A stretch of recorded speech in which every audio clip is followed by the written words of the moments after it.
Planets, held in place by gravitational forces, usually orbit peacefully. But if two planets veer off course, driven by massive forces or disrupted orbits, they could be set on a deadly collision path. As they approach, gravity pulls them faster and faster toward each other, building an unimaginable amount of energy. When they finally collide, the impact is unlike anything ever seen. An explosion thousands of times more powerful than a supervolcano erupts, sending shockwaves and debris across space. Huge chunks of the planets are shattered.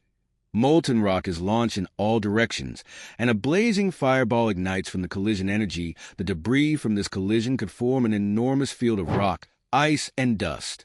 Some chunks might even coalesce over time, forming a new, smaller celestial body, much like how our moon was born from an ancient collision with Earth. Nearby planets or moons would feel the gravitational effects, potentially altering orbits or even creating a domino effect that destabilizes other celestial bodies in the solar system.